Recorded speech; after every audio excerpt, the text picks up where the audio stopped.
നാമത്തിന് മഹത്വമുണ്ടാവട്ടെ. ഞാൻ അന്നു സെറീന ജോസി, CSI ക്രൈസ്റ്റ് എളംകുളം സഭാംഗമാണ്.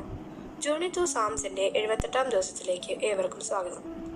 ഇന്ന് നമ്മൾ ചിന്തിക്കുന്ന വേദഭാഗം സങ്കീർത്തനം 48 8 മുതൽ 14 വരെ. ഈ സങ്കീർത്തനം കോരഹപുത്രന്മാരുടെ ഒരു ഗീതമാണ്. ഇതിന്റെ സന്ദർഭം 2 തിരുവൃത്താന്തം 20-ാം അധ്യായമാണെന്ന് കരുതപ്പെടുന്നു. അമോന്യരും മോവാബ്യരും മെയ്യൂന്യരും യഹൂദയ്ക്ക് നേരെ യുദ്ധത്തിന് വന്നപ്പോൾ യഹോശാഫാത്തും ജനവും യഹോവയുടെ ആലയത്തിൽ ഒന്നിച്ചുകൂടി ദൈവത്തോട് നിലവിളിക്കുകയും ദൈവത്തെ പാടി സ്തുതിക്കുകയും ചെയ്തപ്പോൾ ദൈവം അവർക്ക് വിജയം നൽകി. ആ വേളയിൽ പാടിയ പാട്ടാണ് ഇത് എന്ന് കരുതപ്പെടുന്നു. ഈ സങ്കീർത്തനത്തിലെ ആശയങ്ങളെ 3 ഭാഗങ്ങളായി തിരികെയാണ്. 1. ദൈവത്തിന്റെ മഹിമ. ദൈവത്തെ ആരാധിക്കുന്ന, മാറ്റപ്പെടുന്ന, സ്തുതിക്കുന്ന നഗരത്തിൽ ദൈവം ദീർഘമായി വസിക്കുന്നു. ദൈവം വസിക്കുന്ന ഇടം നമ്മുടെ ആലയം, നമ്മുടെ ഭവനം, നമ്മൾ തന്നെ. അവിടെ നാം ദൈവത്തിന് മഹത്വം കൊടുത്ത് അവന്റെ ശക്തി, ദയ, നീതി എന്നിവയെക്കുറിച്ച് ചിന്തിച്ച് അവനെ പാടി സ്തുതിക്കുമ്പോൾ ഏത് പ്രതികൂല അവസ്ഥകളിൽ നിന്ന് വലിയവനായ ദൈവം നമുക്ക് വിടുതൽ നൽകും. സങ്കീർത്തനം 136 25 പ്രാവശ്യം ദൈവത്തിന്റെ ദയയെക്കുറിച്ച് വർണ്ണിച്ചിരിക്കുന്നു. 10-11 വാക്യം നല്ലവനായ ദൈവം മുഖപക്ഷമില്ലാത്ത ന്യായാധിപതിയാണ്. അവന്റെ ദയയും നീതിയും മഹത്വവും എല്ലാം ഭൂമിയുടെ അറ്റത്തോളം എത്തുന്നു. നമ്മുടെ ദൈവം നല്ലവനാണ്. 2. ദൈവത്തിന്റെ നഗരത്തിന്റെ മഹിമ, സിയോന്റെ മഹിമ. ഇസ്രായേൽ മക്കൾക്ക് സിയോനും യെരൂശലേമും വളരെ പ്രധാനപ്പെട്ടതായിരുന്നു. വാക്യം 12-13.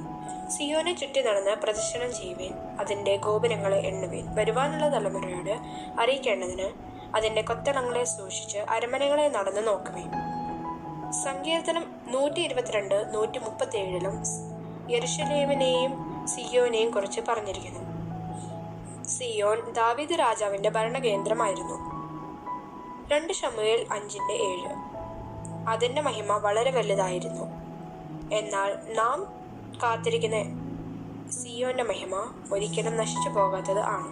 അത് സ്വർഗീയ സിയോൻ ആണ്. 3. ദൈവജനത്തിന്റെ മഹിമ. മഹിമയുള്ള, ശക്തിയുള്ള, ദയയുള്ള, നീതിയുള്ള ദൈവത്തെ ആരാധിക്കുവാൻ, സ്തുതിക്കുവാൻ ദൈവം നമുക്ക് അവസരം തന്നു. വാക്യം 14.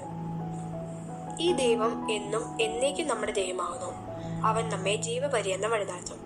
നമ്മുടെ ദൈവം നമ്മെ വഴിയിൽ തള്ളിക്കളഞ്ഞിട്ട് പോകുന്ന ദൈവമല്ല. അവൻ നമ്മെ ജീവപര്യന്തം വഴി നടത്തുന്നവനാണ്. നാം ദൈവഭയത്തിലും ദൈവഭക്തിയിലും ജീവിക്കുമ്പോൾ പ്രലോഭനങ്ങളിൽ അകപ്പെടാതെ, പ്രതികൂലങ്ങൾ, പ്രതിസന്ധികൾ വരുമ്പോൾ തളർന്നു പോകാതെ അതിനെ അതിജീവിക്കുവാൻ നമ്മോട് കൂടെ ദൈവം ഉണ്ട്. അവനെ ആശ്രയിക്കുക. വിശ്വാസത്തിന്റെ നായകനും പൂർത്തി വരുത്തുന്നവനുമായ ക്രിസ്തുയേശുവിലേക്ക് നോക്കുക. അവൻ ജീവപര്യന്തം നമ്മെ വഴി നടത്തും.